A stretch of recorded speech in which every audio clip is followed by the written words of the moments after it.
I never thought my life would end in a courtroom at 68 years old, but there I sat, hands shaking against the cold oak table. Judge Merrick looked down through his reading glasses at papers that held 4 generations of my family's sweat. The marble hallway outside still held January's bite. I'd felt it burn my palm on the door handle coming in, forgot my work gloves in the truck. Linda sat across the aisle with her lawyer, Vincent Cross, and that developer Kyle Duchamp. She wore the navy suit I'd bought her last Christmas. Kyle's hand rested on her shoulder like he owned her. Maybe he did. Vincent leaned close to Linda, voice loud enough to carry. "This'll be over by lunch. Old fool doesn't stand a chance." My jaw clenched. Korean War taught me when to keep silent. Then I saw Emma in the gallery, 9 years old, clutching that cracked tablet to her chest. The screen suddenly glowed. Her eyes met mine. What did she have on there? 3 months earlier, I'd sat at the same kitchen table where my father taught me to read seed catalogs. Linda slid a manila envelope across the worn wood, didn't even look up from her phone. Outside, January wind rattled the old farmhouse windows. "What's this?" I asked. "Divorce papers." "Sign them." The coffee in my cup had gone cold. I could smell it. Burnt, bitter. She'd made it too strong again. Or maybe I just noticed now. "Linda, what are you talking about? If something's wrong, we can—" "I want the farm, Walt. Half of it. My lawyer says I'm entitled." Her phone buzzed. She read the message, smiled at something I couldn't see. The overhead light caught her face wrong. Made her look like a stranger. "Half of 280 acres? My voice came out quiet. "This land's been Brennan property since 1889. It's been our property for 6 years. Community property state." "Walt," I looked it up. She stood, heels clicking on the linoleum, too loud in the morning quiet. Through the window, I could see the barn where my father taught me to hand plane wood, where Tom learned to drive the old tractor before he stopped visiting. "Where's Emma?" "At your truck. Waiting." She grabbed her briefcase, designer leather that cost more than a month's seed budget. "My lawyer will contact you. Don't make this difficult." The door shut. Her car engine started, smooth and expensive. I sat there holding papers I didn't understand, legal words that might as well have been Chinese. The envelope was still warm from her hands. I couldn't stay in that house. The walls felt wrong, like they were pressing in. I walked to the barn through frozen mud that crunched under my boots. The big sliding door scraped open. Needed oil, had needed it for months. Inside, the temperature dropped 10 degrees, my breath clouded. The old John Deere Model B sat in the corner where it had sat since Dad died, covered in a tarp that had gone stiff with dust and cold. I pulled it back. The green paint had faded to almost gray, but the lines were still good. Clean, honest. I found sandpaper in the toolbox, 220 grit, and started working on a rusted fender. Didn't need to. Just needed my hands to do something they understood. The scraping sound filled the barn, rhythmic, meditative, sand against metal. I'd taught Tom this same motion when he was 12, before Linda. Before I chose a new wife over my grown son and lost 8 years, my eyes burned. I couldn't stop them. 68 years old and crying in my own barn like a fool. "Grandpa?" I looked up. Emma stood at the top of the hayloft ladder, just her head visible, blonde hair catching the weak light from the high windows. How long had she been there? "Hey, sweetheart. Didn't know you were here. Mom dropped me off, said to stay in the truck, but I got cold." She climbed down, careful on the old wooden rungs. At the bottom, she clutched something against her chest, that tablet she carried everywhere. Screen was cracked right across the middle. Looked like it had been dropped a dozen times. "That thing still work?" "Camera does. Sound too, if you know which buttons." She walked over, stood beside me at the tractor. Her small hand touched the cold metal. "Are you sad? No point lying to children." "Yeah, baby, I'm pretty sad." "Oh, because of the divorce?" "Because of a lot of things." She was quiet for a minute, just standing there. The wind outside made the barn walls creak. I could smell diesel fuel and old hay and the cold itself, if cold has a smell. "Grandpa, are you going to let her take the farm?" My throat closed up. Couldn't answer. How do you tell a 9-year-old that you might lose everything your family built because you were lonely and stupid? Emma looked down at her tablet, thumb moving across the cracked screen. A small red light blinked on near the camera lens. "I'll help you, Grandpa," she whispered. So quiet I almost didn't hear. "I promise." She turned and ran back to the ladder, climbed up to the loft. I heard her moving around up there, settling into the old hay pile where Tom used to read comic books in summer. I went back to sanding, but my hands shook now. The metal felt colder than before. Outside, the January sky had gone the color of old iron. 90 days, Linda's paper said. 90 days to respond or lose everything by default. The sandpaper tore. I'd pressed too hard. 2 days later, I needed fence staples. The northeast pasture had 3 posts down from the ice storm. wire sagging where deer had pushed through. Normal January work. Fix what winter breaks. Earl's Feed and Supply sat on Main Street, same spot since 1947. The bell over the door jangled when I walked in. The potbelly stove crackled in the corner where the old men had gathered there every morning since I was a boy. Coffee percolating on the hot plate, that burnt ground smell mixing with leather and seed dust. The talking stopped when I entered. Earl looked up from behind the counter, reading glasses on a chain around his neck. Walt, morning. Earl, need a box of fence staples, the 3-inch. Got him in back. He disappeared through the stockroom door. The old men in the corner shifted in their metal chairs. Someone cleared his throat. Another man, Ed Paulson, stared into his coffee cup like it held secrets. Finally, Ray Mitchell spoke up, voice gruff. Heard Linda's leaving you, Walt. The fluorescent lights buzzed overhead. I could feel sweat starting under my coat collar despite the January cold still clinging to my jacket. Heard that, did you? Small town. Ray sipped his coffee. Heard she's after the farm, too. That true? Don't know what's true yet, Ray. Just got papers. Ed Paulson finally looked up. Man your age ought to know better than marrying a woman young enough to be his daughter. What did you expect? The words hit like a fist. I'd known Ed 40 years, bought his hay bales every summer. Now he looked at me like I was something pitiful. That's enough, Ed. Earl's voice came from the doorway, sharp. He carried the box of staples, set them on the counter, harder than necessary. Walt's business is his own, when just saying what everybody's thinking. Ed stood, dumped his coffee in the trash. Foolin' his money, that's all. He walked out. The bell jangled behind him. The other men studied their cups, their boots, the ceiling, anywhere but my face. Earl rang up the staples. Don't listen to him, Walt. Ed's been sour since his wife passed. He's not wrong, though, and he's not right either. Earl pushed the box across the counter. That'll be $7.50. I paid cash, picked up the staples. The bell rang again behind me, someone else coming in. I turned. Earl's nephew, young guy, maybe 30, stopped in the doorway. Oh, hey, Mr. Brennan. Heard about you and Linda. Tough break. He grinned. But hey, at least you got 6 good years out of her, right? That's something. He laughed. Actually laughed. I walked past him, out into the cold. Behind me, I heard Earl's voice rise sharp, cursing out his nephew. But it didn't matter. The whole town knew. The whole town was talking. And most of them thought I was a fool. The truck door handle burned cold against my palm. I sat there, box of staples on the passenger seat, watching people walk past the hardware store across the street. Did they know too? Was everyone looking? My phone rang, number I didn't recognize. Mr. Brennan, this is Grace Chen. I'm an attorney here in Hopewell. I heard you might need representation in a divorce matter. How'd you hear that? Small town Mr. Brennan, and I'd like to help if I can. Would you be willing to come by my office this afternoon? I think we should talk about those papers your wife served you. Grace Chen's office sat above the old movie theater, the one that showed second-run films for $4.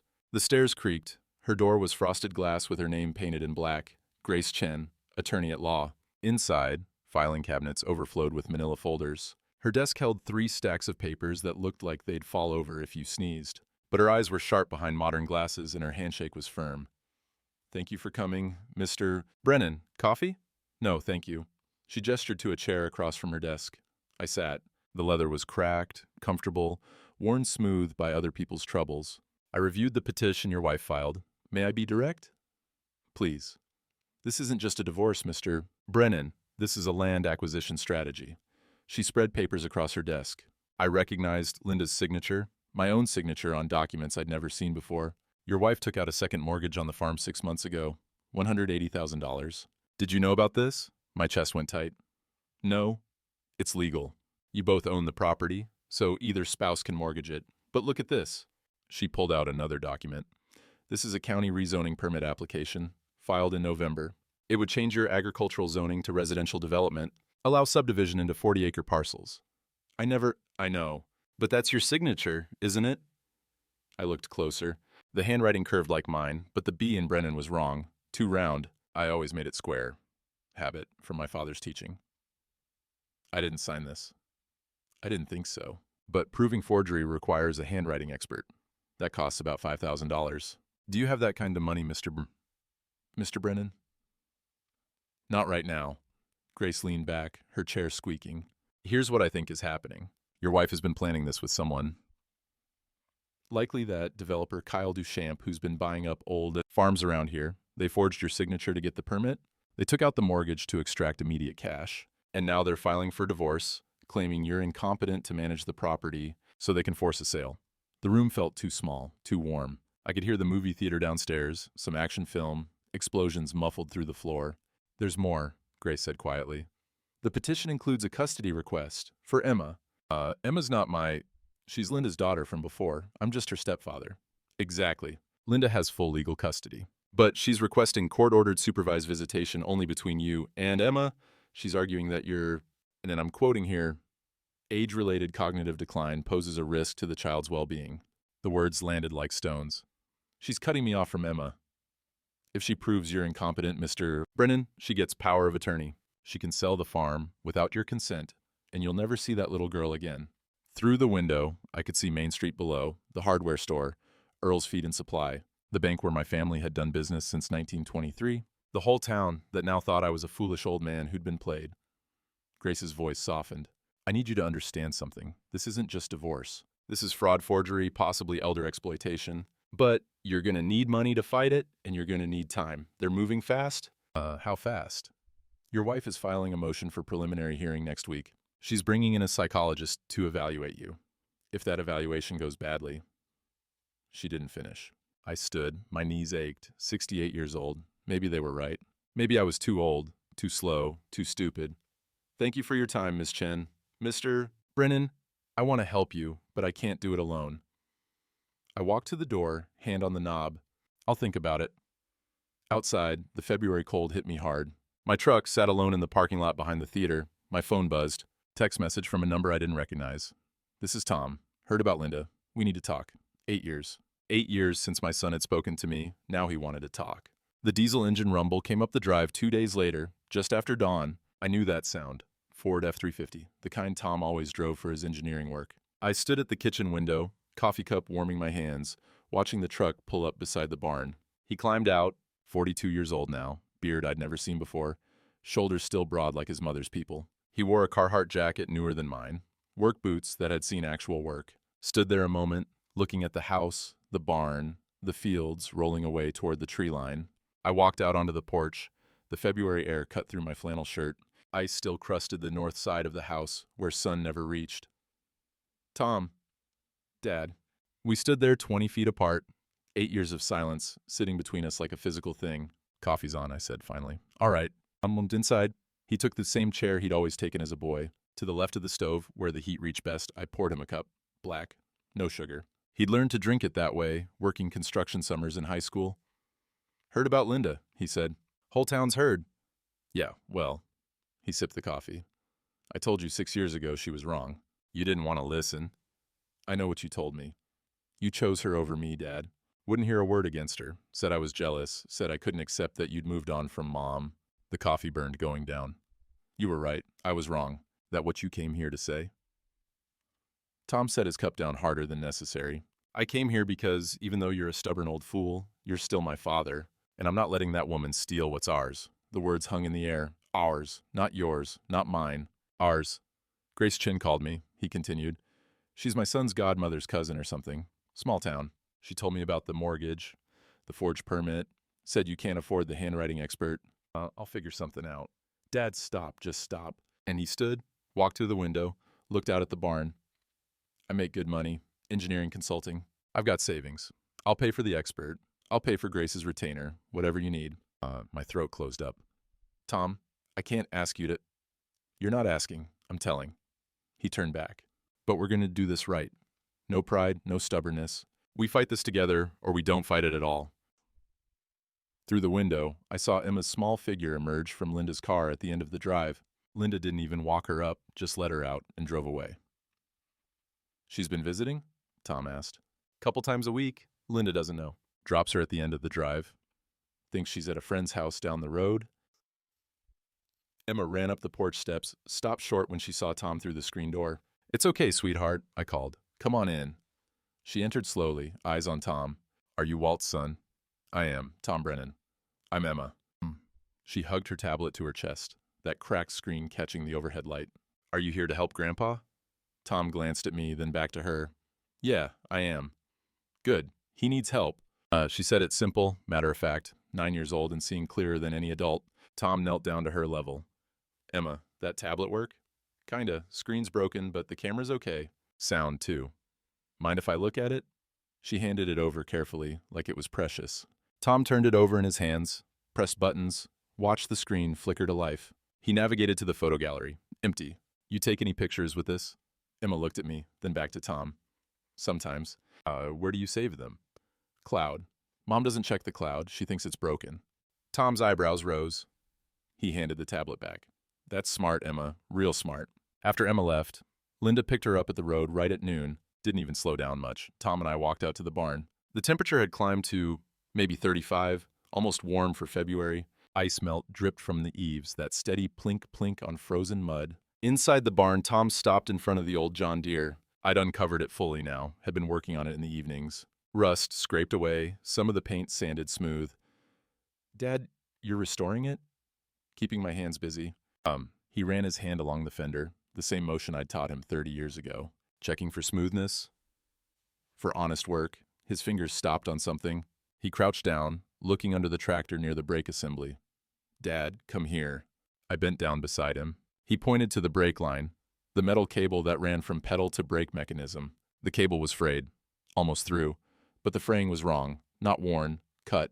You could see where something sharp had worked into it, maybe a wire cutter or knife, leaving the outer strands intact, but the inner core severed. This didn't wear through, Tom said quietly. Someone cut this. My blood went cold. When? Judging by the oxidation. A couple months ago. Maybe November, December. He stood, wiped his hands on his jeans. You been driving this thing? No. Haven't run it in years. Been meaning to restore it for, hell, since your mother died. Dad, and Tom's face had gone hard. If you'd started this tractor, gotten it running, taken it out to the fields, these brakes would have failed, at speed. On a machine this old, that's a death sentence. The barn suddenly felt colder. Through the walls, I could hear the wind picking up, that late winter sound like the earth itself was tired. Linda's the only one who's been in this barn besides me and Emma, I said slowly. Or someone Linda let in. Tom pulled out his phone, took pictures of the brake line from 3 angles. Grace needs to see this. That evening, the 3 of us sat in Grace Chin's office above the movie theater. Tom's photos glowed on her computer screen. This changes things, Grace said. This isn't just fraud and forgery. This is attempted. Well, this is serious. Can we prove Linda did it?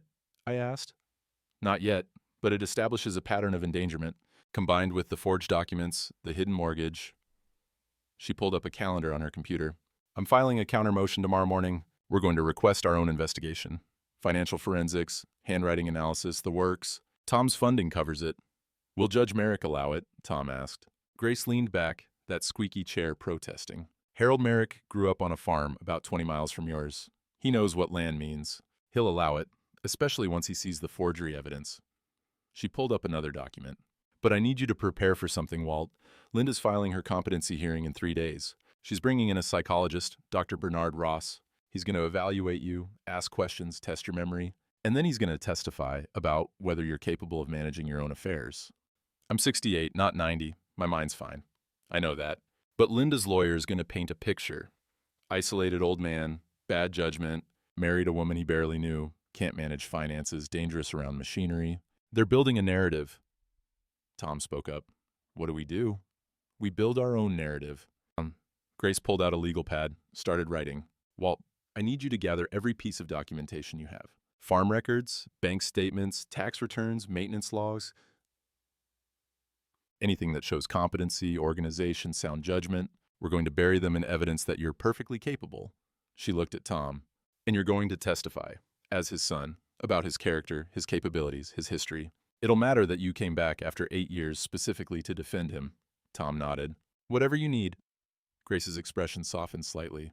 There's good news. Judge Merrick agreed to review the permit signature himself before Linda's hearing. If he sees what I see, that forgery, he'll be a lot less sympathetic to her competency claims. Outside, the sun had set. Main Street below glowed with old streetlights, the kind they'd installed in 1963 and never replaced. I could see Earl's Feed and Supply, dark now, the hardware store, the bank, my town, my whole life. Mrs. Chen, I said quietly. If we lose this, what happens? She didn't sugarcoat it.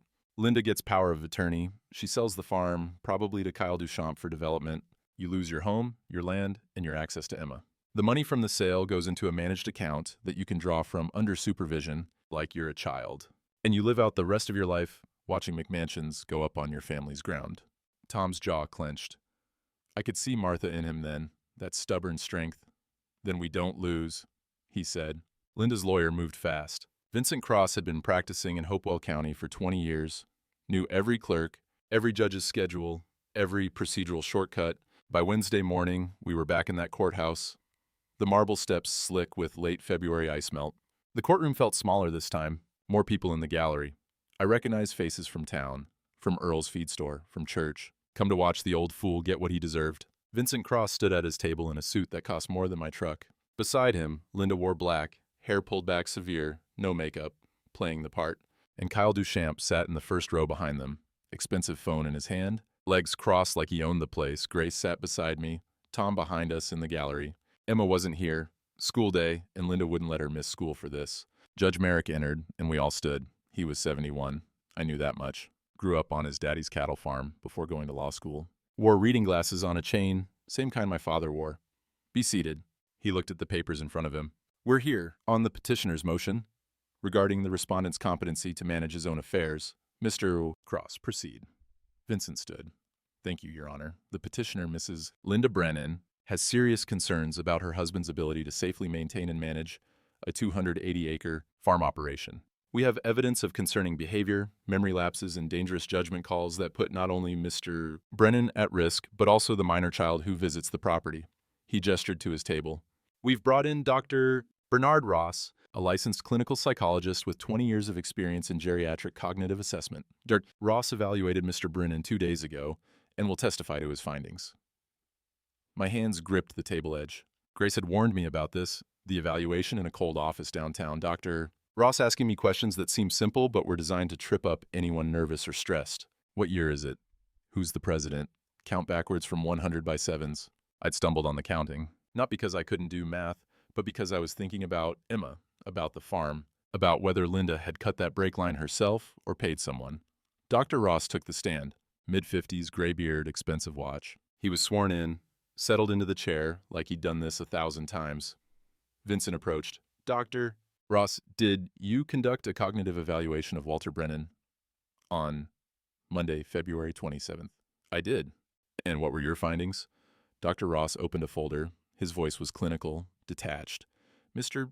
Brennan exhibited several markers consistent with age-related cognitive decline. He showed difficulty with serial subtraction tasks, indicating problems with working memory. He displayed emotional lability, crying during portions of the interview, which can indicate poor emotional regulation. He also mentioned a recent incident where he, quote, forgot his work gloves, which speaks to concerning memory lapses in daily functioning. The gallery murmured. I felt Tom's hand on my shoulder from behind. In your professional opinion, Dr. Ross, is Mr. Brennan capable of managing a complex farm operation? In my professional opinion, I have significant concerns. The demands of maintaining 280 acres, financial management, equipment operation, safety protocols, require cognitive sharpness that Mr. Brennan no longer consistently demonstrates. Vincent nodded. Did Mr. Brennan mention any concerning incidents during your evaluation? Yes. He referred to recent issues with farm equipment. Specifically, he mentioned that machinery in his barn was in disrepair, including brake failures. This indicates either neglect of maintenance or, more concerningly, unawareness of dangerous conditions. My chest went tight. They'd twisted it. Twisted the cut brake line into evidence of my incompetence, not Linda's sabotage. Grace stood. Objection, Your Honor. Dr. Ross is characterizing testimony outside his expertise. Equipment maintenance issues don't indicate cognitive decline. Overruled. The witness may testify to what Mr. Brennan reported. Continue, Dr. Ross. The psychologist looked at his notes. Mr. Brennan also showed signs of paranoid thinking. He suggested that his wife may have tampered with farm equipment, which is a classic sign of age-related paranoid delusions. The inability to accept responsibility for one's own declining capabilities often manifests as blame directed toward family members. The words hammered into me. Paranoid, delusional, declining. Vincent smiled. Thank you, doctor. No further questions. Grace stood for cross-examination, but I could see the strain in her shoulders. Dr. Ross, how long was your evaluation of Mr. Brennan? 90 minutes. Is 90 minutes to assess a man's entire cognitive function? And you performed this evaluation where? In my office downtown. Not at his home, where he's comfortable. Not at his farm, where you could observe him in his natural environment performing complex tasks. In a sterile office, after he'd just been served divorce papers and learned his wife was trying to take his family's land. Ross shifted. The environment doesn't change the test results, Ms. Chen, doesn't it? If I put you in a strange room and asked you to count backwards by sevens, while someone threatened to take your life's work, would you perform flawlessly? Objection. Argumentative. Vincent was on his feet. Sustained. Ms. Chen, do you have questions or not? Grace pressed forward. Dr. Ross, did you review any of Mr. Brennan's farm records, tax documents, maintenance logs, anything showing his actual daily functioning?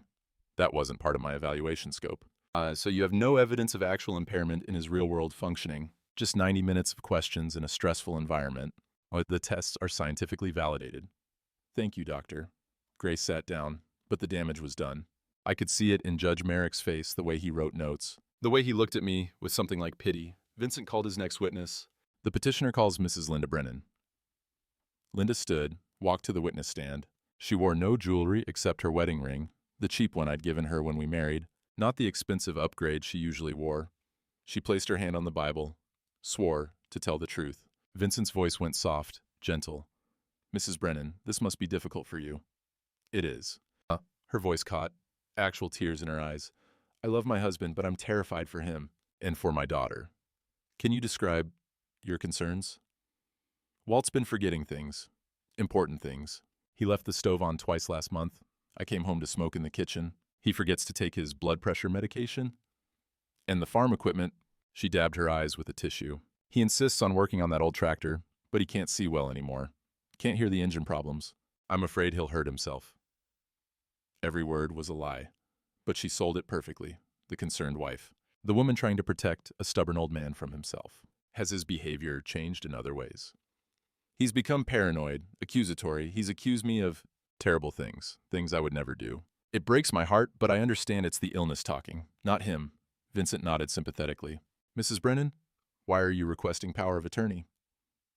Because someone needs to make sure he's safe. Someone needs to manage the finances before he loses everything. That farm is his legacy, but he can't maintain it anymore. The kindest thing, the loving thing, is to sell it while it still has value, put him in a managed care situation where he's comfortable and safe. Thank you, Mrs. Brennan. No further questions. Grace stood for cross-examination, but Judge Merrick held up his hand. Ms. Chen, it's nearly 5 o'clock. We'll resume tomorrow morning at 9. Court is adjourned. The gavel cracked. People stood, gathering coats and bags. I sat frozen, unable to move. Tom leaned forward. Dad, come on, let's go. Outside, the February sun was setting, sky gone the color of bruises. The courthouse steps were slippery. I nearly fell, caught myself on the iron railing. My hands shook. Across the parking lot, Linda climbed into Kyle's truck. He pulled her close, kissed her like I wasn't even there, like I was already gone. We're losing, I said to Grace. Aren't we? She looked tired, small. I don't know, Walt. Judge Merrick's old school, but he's also cautious. If he thinks there's any validity to Linda's claims, Tom's voice was hard. Tomorrow. We fight harder tomorrow. But I'd seen the judge's face, seen the pity there. Maybe they were right. Maybe I was just a foolish old man after all. That night, I couldn't sleep. Tom had driven back to his motel in town, said he'd be back at dawn. The farmhouse felt too big, too empty. Every creak of the old boards sounded like judgment. Around 2 in the morning, I gave up, put on my coat and boots, walked out to the barn. The moon was nearly full, bright enough to cast shadows across the frozen mud. My breath clouded in the cold air. Inside, I flipped on the work lights. The John Deere sat there, half restored. I'd been working on it every evening, sanding rust, replacing gaskets, cleaning decades of grime from the engine block. My hands knew this work, even if the courthouse thought my mind was going. I pulled out my toolbox, found the socket wrench, started removing the carburetor. Didn't need to. Just needed to do something I understood. The metal was cold even through my leather work gloves. The ones my father had worn, still good after 40 years. I could smell the old diesel, the grease, the honest dirt of work. The barn door scraped open behind me. Grandpa? I turned. Emma stood there in her winter coat over pajamas, that cracked tablet under her arm. Her mother's car idled at the end of the drive, headlights cutting through the dark. Emma, sweetheart, what are you doing here? It's the middle of the night. Mom went out. Thinks I'm asleep. I snuck out. She walked over, looked up at me with those serious eyes. You were in court today. How'd you know that? Kids at school, their parents talk. She climbed onto an overturned feed bucket, sat watching me work. Did you lose? No point lying. Might have. Because of the divorce? Because the judge thinks I'm too old to take care of myself. Too old to keep the farm. Emma was quiet for a long moment. Then she pulled out her tablet, tapped the screen. Grandpa, I've been recording things. What kind of things?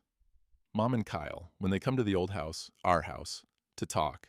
They don't know I hide in the closet upstairs. My tablet looks broken, but if you're really quiet and you hold it just right, the camera works perfect. My heart started beating faster. Emma, you've been spying on them? Not spying, protecting. She looked at me with those 9-year-old eyes that had seen too much. I heard them talking about taking the farm, about making you look crazy, about how much money they'd make if you went away. When did you hear this? Lots of times. November, December, last week. She held up the tablet. I saved everything to the cloud, 15 videos. Some are just them kissing and stuff, which is gross, but some are them talking about you, about the plan. I knelt down in front of her, hands on her shoulders. Emma, does your mother know about these videos? No, she thinks this tablet doesn't work. I let her think that. She bit her lip. Grandpa, I wanted to give them to you before, but I was scared. Scared Mom would find out. Scared she'd be mad at me. And now? Now I'm more scared of losing you. Her voice cracked. You're the only one who reads to me. Who makes me pancakes with faces? Who doesn't look at their phone when I'm talking? If they take you away, if they sell the farm, I won't have anybody. I pulled her into a hug. This little girl who wasn't my blood, but was more mine than anything else in this world. She cried into my shoulder, small body shaking. It's okay, sweetheart. You did the right thing. You're so brave. But what if showing the videos makes it worse? What if the judge gets mad at me for recording Mom? I just held her at arm's length, looked her in the eyes. Emma, I need you to listen. Tomorrow, I want you to stay home from school. I'm going to call Grace, my lawyer, and she's going to come here. You're going to show her those videos. And then we're going to decide together what to do, okay? She nodded, wiping her eyes. Outside, a car horn honked twice, Linda getting impatient. I have to go, Emma whispered. Keep that tablet safe. Hide it somewhere your mother won't look. I always do. She hugged me one more time, then ran for the door. At the threshold, she turned back. Grandpa, I love you more than her. Is that bad? No, baby, that's not bad at all. And she disappeared into the night. The car door slammed. Headlights swung away, taillights fading down the road. I stood alone in the barn, work lights humming overhead, old tractor waiting patient as stone. 15 videos, 15 pieces of evidence that might save everything, or might get a 9-year-old girl caught in the crossfire of her mother's greed. Grace Chen arrived at the farm by 7 in the morning, Tom right behind her. I'd called them both before dawn, voice shaking on the phone. Emma had texted me an address, her friend Kayla's house, 2 roads over. Linda thought she was there for a school project. We sat at the kitchen table, the 3 of us. Emma placed her cracked tablet in the center, like evidence at a crime scene. How many videos? Grace asked. 15, some are short, some are like 10 minutes. Emma's voice was small but steady. I numbered them by date. Grace opened the tablet, navigated to the cloud storage. Tom and I leaned in. She clicked on the first file, dated November 18th. The video was shaky, filmed from inside what looked like a closet, door cracked open. The angle showed our old living room, the house Linda and I had shared before she moved out. Linda and Kyle sat on the couch, close, his arm around her shoulders. Kyle's voice came through clear. So the permit's filed? Signed and filed. Rezoning hearing is in January. Linda's voice. Walt doesn't even know. He just signs whatever I put in front of him. What if he figures it out? He won't. And even if he does, who's going to believe him? He's 68. I'm his younger wife. He married me 6 months after his first wife died. I'll cry in court about how worried I am, how forgetful he's getting. They'll eat it up. Kyle laughed. God, you're ruthless. I love it. Once we get the competency ruling, we file for power of attorney. I sell the farm to your development company at market rate. What's the split again? 60-40. You get 60% after closing costs. Should clear you about $800K. Linda kissed him. Long, deep. Emma had kept recording. Grace stopped the video. Her face had gone hard. Jesus Christ. There's more, Emma whispered.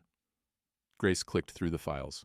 Video after video of Linda and Kyle discussing the plan, the forged permit, the hidden mortgage. Kyle had helped her set it up, knew a banker who'd process it quickly, the psych evaluation they'd arranged with Dr. Ross, who'd been paid extra to interpret results conservatively. In one video from December, Kyle asked about the tractor. Did you do it? His voice. Cut the brake line? Yeah, took me 10 minutes. Linda sounded proud. It's an old machine. If he'd actually gotten it running, tried to use it, she shrugged. Farm accidents happen all the time at his age. Tom's fist hit the table. She tried to kill him. Grace held up a hand. Keep watching. The final video was from last week. Linda and Kyle in the same living room, celebrating. Ross did the evaluation yesterday. Said Walt bombed the serial subtraction test, cried during the interview. Perfect. Linda poured champagne into 2 glasses. Vincent says the judge is sympathetic. 1 more day of testimony and we're done. Walt gets supervised visitation with Emma until she turns 18. I get power of attorney, and you get your development land. What about the kid? Kyle gestured with his glass. She's going to figure out eventually that you screwed over her grandfather. Emma adores me. She's 9. By the time she's old enough to understand, it won't matter. The farm will be subdivided, the money will be spent, and Walt will be in some assisted living facility playing checkers. Linda took a long drink. Besides, kids are resilient. She'll get over it. The video ended. The kitchen was silent except for the old refrigerator humming. Emma looked at Grace with those serious eyes. Is that enough? Grace's voice was shaky. Emma, this is a prosecuting attorney's dream. This is fraud, conspiracy, attempted murder, perjury. Your mother and Kyle Duchamp are going to prison. But will it save Grandpa? Yes, sweetheart. This will save him.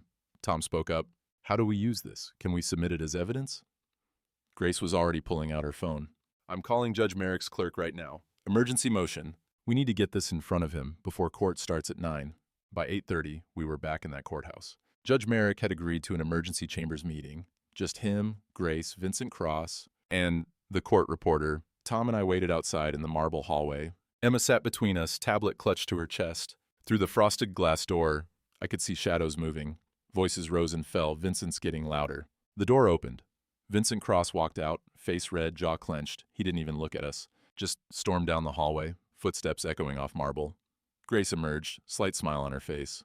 Judge wants to see you, Walt, and Emma, both of you.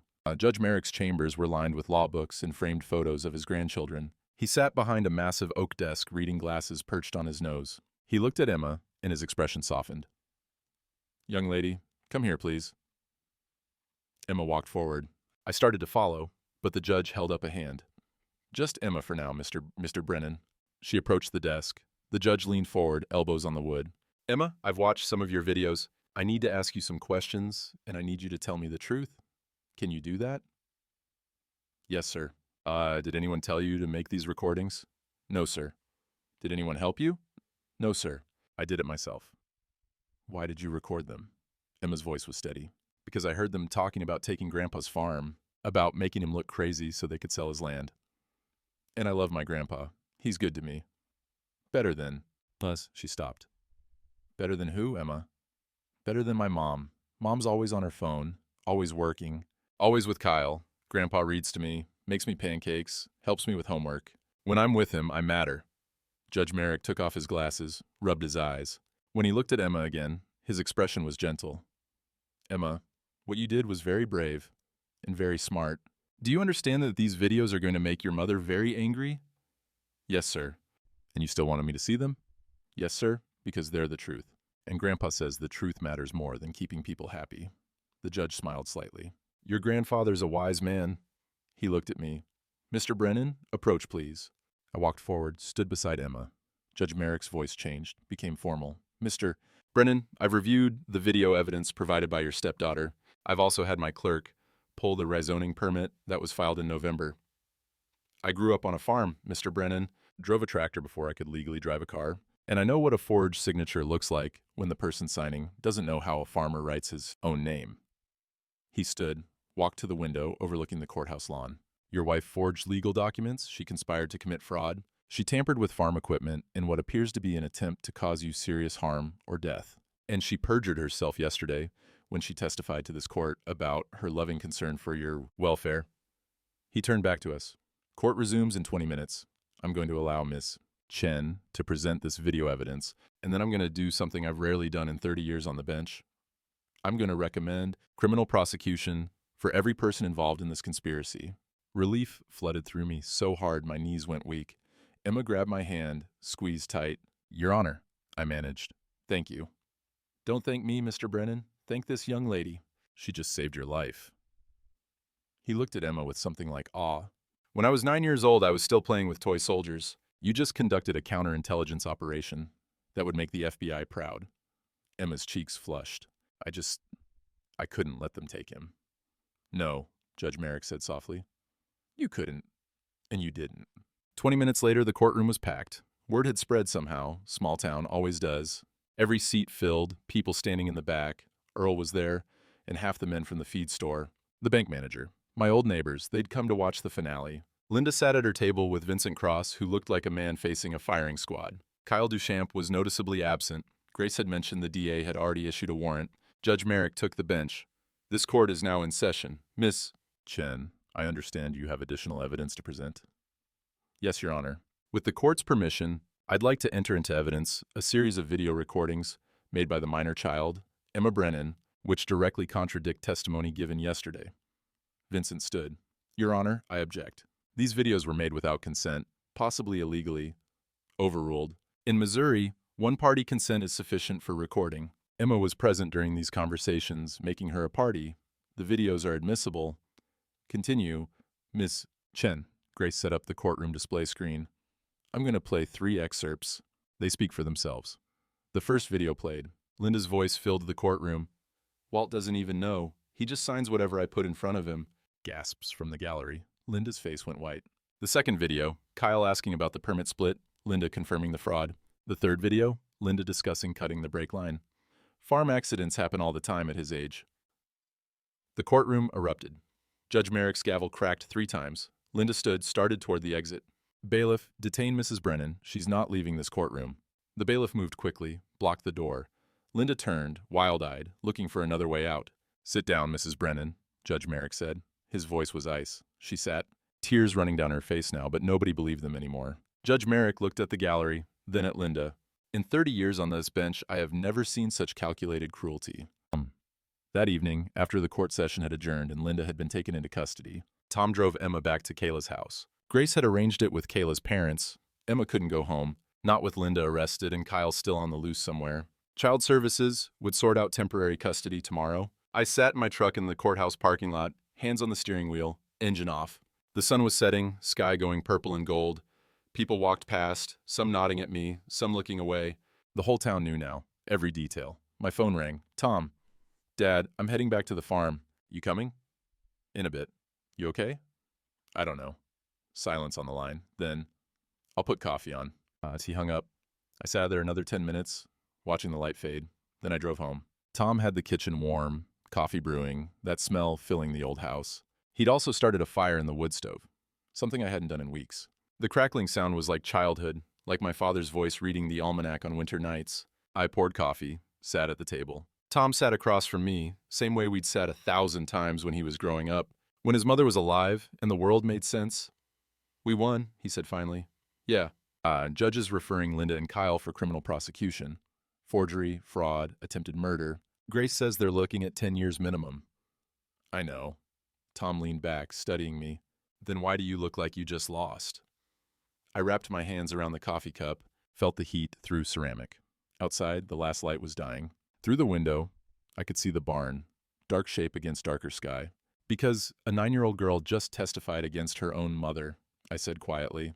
Because Emma's going to grow up knowing she put Linda in prison because I let it get to that point. Dad, you didn't let anything happen. Linda made her choices. I chose her. 6 months after your mother died, I married a woman I barely knew because I was lonely and stupid. And that choice put Emma in an impossible position. Tom was quiet for a long moment. You want to know why I didn't visit for 8 years? I know why. Because I picked Linda over you. No, because I couldn't watch you make yourself small for her. He leaned forward. Mom made you better, bigger, stronger. Linda made you less. And I couldn't stand seeing what you were becoming. This grateful old man, tiptoeing around his own house, afraid to speak up because she might get upset. The words hit hard because they were true. But Emma, I said, that little girl shouldn't have had to. Emma made her own choice, Dad. You taught her that the truth matters more than keeping people happy. She listened. And yeah, it's going to hurt her. Yeah. She's going to need therapy and support and probably a lot of years to process what her mother did. But you know what the alternative was? What? Watching you lose everything. Watching her stepfather, the only man who ever really loved her, get put in a home because her mother lied. That would have hurt worse, trust me. And I thought about Emma in Judge Merrick's chambers, voice steady, telling the truth even though it meant destroying her relationship with Linda. 9 years old and braver than most adults would ever be. Grace called while you were sitting in the parking lot, Tom said. Judge Merrick is granting you temporary custody of Emma. Full hearing next week, but he said there's no question. She's staying with you. My chest tightened. I'm 68 years old. What do I know about raising a little girl? More than Linda ever did. And Tom stood, poured himself more coffee. Dad, Emma doesn't need perfect. She needs real. She needs someone who shows up, who reads to her, who makes pancakes with faces. You've been doing that all along. He was right, but it didn't make the weight any lighter. What if I mess up? What if my mind really does start going in a few years? What if, then I'll be here. Tom's voice was firm. I'm moving back. Found a job in Springfield I can do remote most days. I'll get a place in town, but I'll be here every morning checking on things. You won't be alone in this. I looked at my son, 42 years old, beard going gray, his mother's eyes looking back at me. 8 years lost, but he'd come back when it mattered most. I'm sorry, I said, for choosing her. For all of it. I know, and I'm sorry I stayed away so long. He sat back down. But we're here now, both of us, and we've got a little girl to take care of, and a farm to run, and about 100 things to fix before spring planting. Through the window, I saw headlights coming up the drive. Tom looked out, tensed. It's okay, I said. That's Grace's car. Grace knocked, came in without waiting for an answer. She carried a briefcase and looked exhausted. Coffee? Tom offered. God, yes. She sat at the table, accepted the cup Tom handed her. Long day. Any news on Kyle? I asked. State police picked him up trying to cross into Arkansas. He'll be arraigned tomorrow. She pulled papers from her briefcase. But that's not why I'm here. Walt, we need to talk about Emma. My stomach dropped. What about her? Judge Merrick wants to make sure you understand what you're taking on. Emma's going to need counseling, probably for years. She's going to have anger, confusion, probably some guilt, even though none of this is her fault. And Linda's going to have parental rights hearings from prison. She can fight for visitation, maybe even partial custody down the line. I don't care. Emma stays with me. Grace smiled slightly. I told the judge you'd say that. He wants to do a home study, just a formality, make sure the farm is safe for a child. Social worker will visit next week. The farm's fine. I know, but there's something else. Grace's expression shifted, became more serious. Emma asked me a question today, after everything was over. She asked if loving you more than her mother made her a bad person. The words cut deep.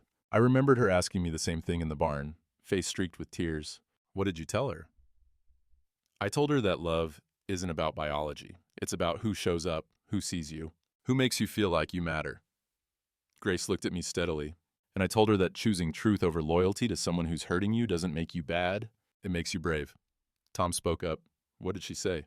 She said, Grandpa taught me that. Grace's eyes were wet. Walt, you saved that little girl long before she saved you. You know that, right? I didn't trust myself to speak, just nodded. Grace gathered her papers. Get some rest. Tomorrow we start the paperwork for permanent custody. And for what it's worth, you're going to be a good father to her. Better than good. After she left, Tom and I sat in the quiet kitchen. The fire crackled. Outside, the March wind was picking up, that sound of winter finally breaking. Dad, Tom said, we should finish the tractor. What? The John Deere. We should restore it together. Get it running for spring. He looked at me. Mom would have wanted that. And Emma should learn to drive it someday, when she's old enough. I thought about that old machine sitting in the barn, half restored, waiting. Thought about my father teaching me teaching Tom teaching Emma someday. 4 generations, all connected by green paint and engine oil and the smell of diesel on cold mornings. Yeah, I said. Let's finish it. The tractor restoration took 2 weeks. Every evening after Emma got home from school, the 3 of us worked in the barn. Me, Tom, and a 9-year-old girl who turned out to have a natural talent for mechanics. She could hear when the timing was off, same way I could, same way my father could. By mid-March, the John Deere Model B ran like it was 1952 again. Engine smooth, brakes rebuilt, every bolt tightened. Tom had even found original paint, that specific shade of green they don't make anymore. But the final hearing was coming, April 3rd. Judge Merrick wanted to resolve everything. The divorce, the custody, the property settlement, all of it. Grace warned me that Linda's public defender would fight.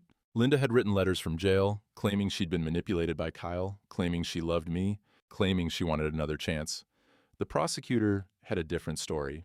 They'd found the bank records, the payments to Dr. Ross, the paper trail showing premeditation going back 8 months. This wasn't impulse, this was a plan. April 3rd came cold and clear, last gasp of winter. Ice still crusted the north-facing ditches, but the fields were greening up, spring pushing through frozen ground. Tom drove the tractor to the courthouse on a flatbed trailer.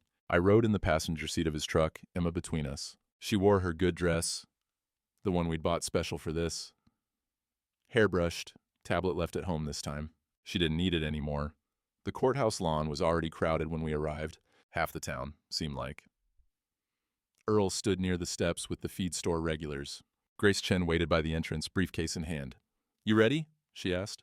"As I'll ever be." Unless inside, the courtroom was packed. Every seat filled, standing room only in the back. Linda sat at the defendant's table in an orange jumpsuit, wrists cuffed. She looked smaller than I remembered, older. Her eyes found Emma, pleading, desperate. Emma looked away. Judge Merrick took to the bench. "This court is in session.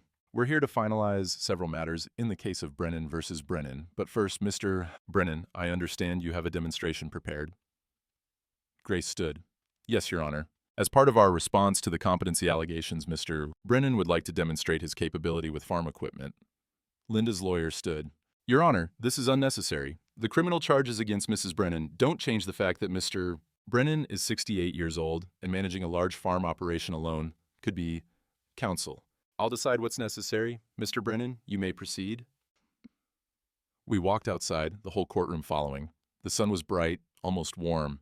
Tom unloaded the tractor from the trailer, that beautiful green paint shining. Judge Merrick walked around it, ran his hand along the fender.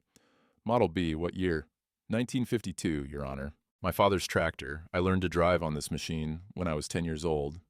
"And you restored it yourself?" "My son and I, together." The judge smiled slightly. "Start it up, Mr. Brennan." I climbed onto the seat, metal still cold through my jeans. The steering wheel was smooth under my hands, worn by 3 generations. I checked the fuel, the choke, turned the key. The engine coughed once, twice, then roared to life. That sound like thunder and history and everything my family had ever been. The crowd applauded. I let it run, listening. Something was off, just slightly. A tick in the timing that most people wouldn't even hear. I killed the engine, climbed down, opened the hood. Judge Merrick came closer. "Problem, Mr. Brennan. Timing's off, about 2 degrees. You can hear it in the idle. That slight hesitation every 3rd rotation." I reached in, adjusted the distributor by feel, closed the hood, started it again. Perfect. Smooth as silk. Judge Merrick looked at Linda's lawyer. "Does your client still contend Mr. Brennan is incompetent to manage farm equipment?" The lawyer said nothing. "Let's go back inside," the judge said. The courtroom felt different now, smaller, less threatening. We took our seats. Judge Merrick reviewed his papers, then looked at Linda. "Mrs. Brennan, do you have anything to say before I render my decision?" Linda stood, shaking. "Your Honor, I made mistakes, terrible mistakes, but I love my husband, I love my daughter. I was scared, and Kyle manipulated me, and Mrs. Brennan, you cut the brake line on a tractor, hoping your husband would die in a farm accident. You forged legal documents. You committed perjury in my courtroom. You paid a psychologist to lie under oath." Judge Merrick's voice was hard. "You weren't scared. You were greedy. Sit down." She collapsed into her chair, sobbing. The judge turned to me. "Brennan, I've reviewed all the evidence. I've watched you demonstrate competency that would shame men half your age. I've read the character statements from your community, your son, and most importantly, from Emma herself." He pulled out a handwritten letter. "Emma wrote to me last week. Would you like to know what she said?" My throat was too tight to answer. I nodded. She said, "Grandpa reads to me every night. He helps me with math, even though new math is different from old math, and it confuses him. He makes me feel safe. Please don't take me away from him. He's the only parent who ever really saw me." Judge Merrick set the letter down. "She's 9 years old, and she understands something your wife never did. Family isn't about blood. It's about showing up." He looked at Linda. "The petition for divorce is granted. You receive 0 property, 0 assets. The prenuptial agreement is enforced in full. Everything remains with Mr. Brennan. Additionally, I'm terminating your parental rights pending the criminal trial. If you're convicted, those rights will be permanently revoked." Linda wailed, but the bailiff held her in her seat. "As for custody of Emma Brennan, I'm granting full legal guardianship to Walter Brennan with the intent to proceed with formal adoption proceedings once the criminal case concludes." Emma grabbed my hand, squeezed so hard it hurt. "Furthermore," the judge continued, "I'm ordering restitution. Mrs. Brennan and Mr. Duchamp will repay the $180,000 taken via fraudulent mortgage, plus damages. Mr. Brennan, your farm stays in your family where it belongs." Grace was smiling. Tom had his hand on my shoulder. The gallery erupted in applause. Judge Merrick banged his gavel. Order. We're not done. He looked at Linda one last time. You tried to destroy a good man because you wanted money. You used the legal system as a weapon. You endangered a child's relationship with the only stable parent she'd ever known. In my 30 years on this bench, you represent everything wrong with human nature. He turned to me, and his expression softened. Mr. Brennan, you represent everything right. This court stands adjourned. The gavel fell. Linda was led out in cuffs, still crying. I didn't watch her go. I was looking at Emma, at Tom, at Grace, who'd fought so hard. We won, Emma whispered. Yeah, sweetheart, we did. Outside, Earl and the feed store men waited. Earl shook my hand. Hard. Knew you weren't senile, Walt. Knew it all along. Even when you didn't speak up in the feed store? He had the grace to look ashamed. Even then, I'm sorry about that.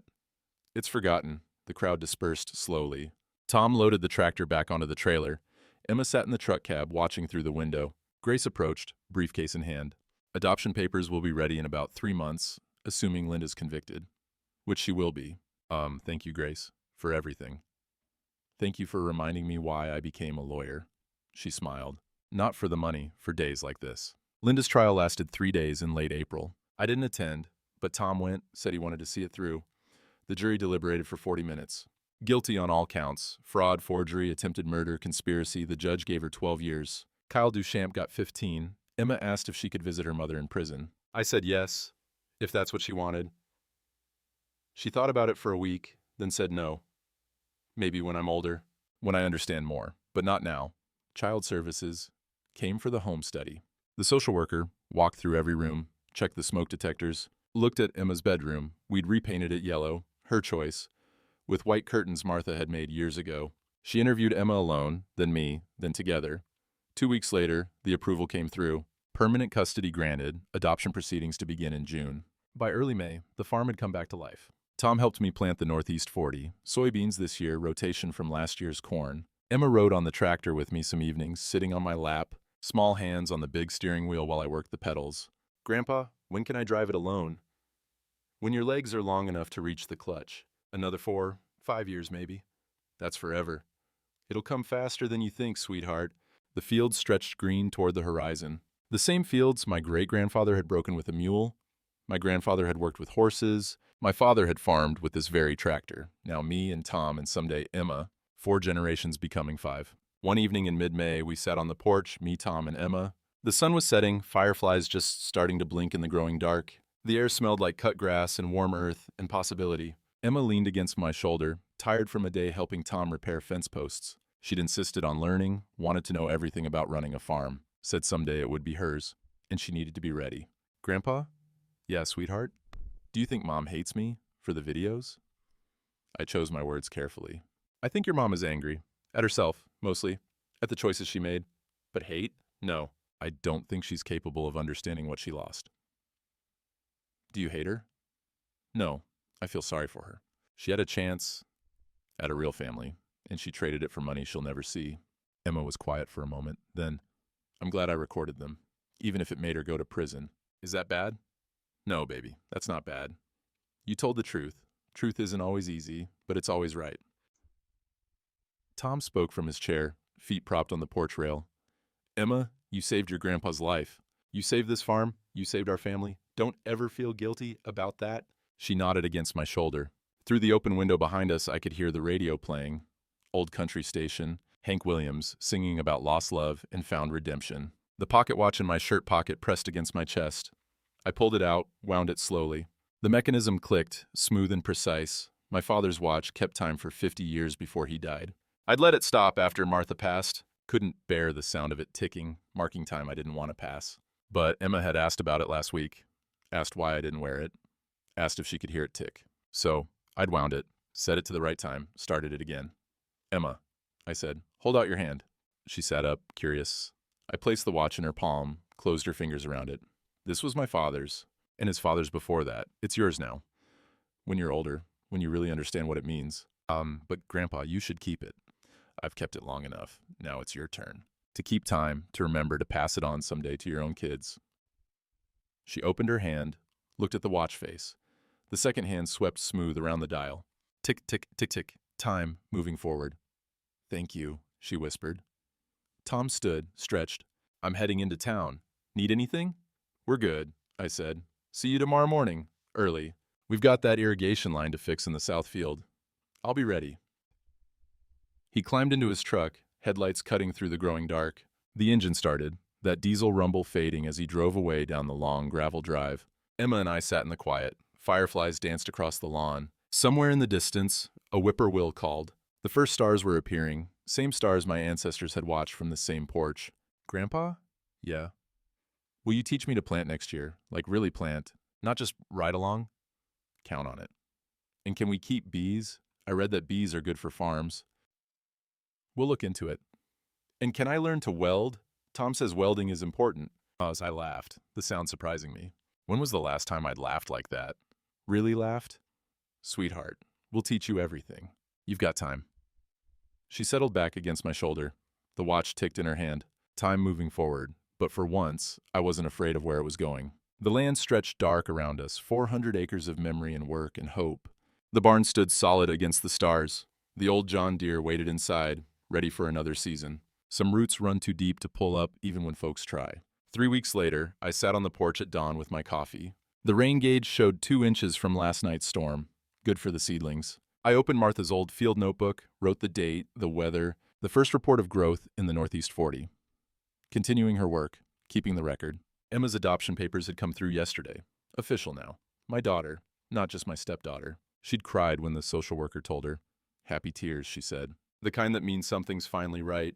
Tom had moved into the old foreman's cottage at the edge of the property, said he'd fix it up slow, make it his, said maybe he'd look for someone to share it with eventually, but for now, he was good. Said family was enough. The daffodils I'd planted on Martha's grave were blooming now, yellow and bright against the gray stone. I'd taken Emma there last week, told her about the woman she never met. Emma said, I wish I could have known her. I said, you're a lot like her. She would have loved you fierce. Linda's appeal had been denied. 12 years stood. Kyle's too. The farm sale money had been recovered, restitution paid in full, the mortgage cleared, the land free and clear for the first time since 1985. Some battles you win with noise. This one I won with receipts, a camera, and a 9-year-old girl's courage. But the real victory wasn't in the winning, it was in the staying. In the morning coffee, in the rain gauge, in the field notebook that would outlast us all. From the barn I heard Emma's voice, talking to the barn cats she'd named and claimed. Tom's truck rumbled up the drive, early, like always, coming to work the land with his old man and his new sister. The sun cleared the tree line, warming the porch boards. The fields stretched green toward the horizon. The land remembers who loved it and who tried to sell it. And now, so would we.